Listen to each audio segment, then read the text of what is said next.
रात का समय था। बादलों से भरा आसमान और हल्की बिजली चमक रही थी। एक पुराना हॉस्टल अंधेरे में खड़ा था। हवा चल रही थी और चारों तरफ अजीब सा सन्नाटा था। लोग कहते थे कि इस हॉस्टल में एक कमरा है, कमरा नंबर 13, जहां रात में अजीब चीजें होती हैं। हॉस्टल की तीसरी मंजिल पर एक लंबा कॉरिडोर था। ट्यूबलाइट बार बार झपक रही थी। कॉरिडोर बिल्कुल खाली था, लेकिन ऐसा लग रहा था जैसे कोई देख रहा हो। 3 दोस्त, आर्यन, समीर और रोहन, धीरे धीरे कॉरिडोर में चल रहे थे। उनके हाथ में मोबाइल की टॉर्च थी। समीर बोला, यार हमें वापस चलना चाहिए। लेकिन आर्यन बोला, आज पता करेंगे कि कमरा नंबर 13 का सच क्या है। कॉरिडोर के आखिर में एक पुराना दरवाजा था। उस पर बड़े अक्षरों में लिखा था 13। दरवाजे पर जंग लगा ताला लटका हुआ था।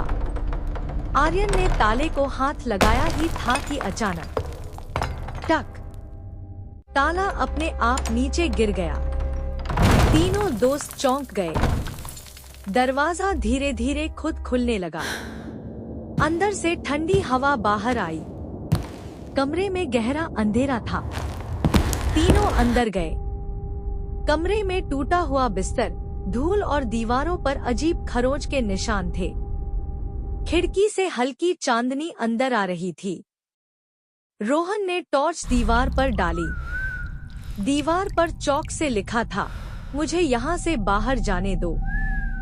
तीनों के चेहरे पर डर साफ दिख रहा था। अचानक धड़ाम, दरवाजा जोर से बंद हो गया। अब तीनों कमरे में फंस चुके थे। कमरे में अचानक किसी के चलने की आवाज आने लगी। टक टक टक। लेकिन कमरे में कोई दिखाई नहीं दे रहा था। अचानक रोहन ने बिस्तर की तरफ देखा। वहां एक लड़का बैठा हुआ था।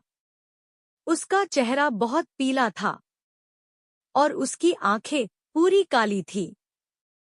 वो लड़का धीरे धीरे बोला, बहुत साल पहले मैं भी इसी हॉस्टल में पढ़ता था। तीनों दोस्त डर से कांप रहे थे। लड़का धीरे धीरे बिस्तर से खड़ा हो गया। कमरे में ठंडी हवा चलने लगी।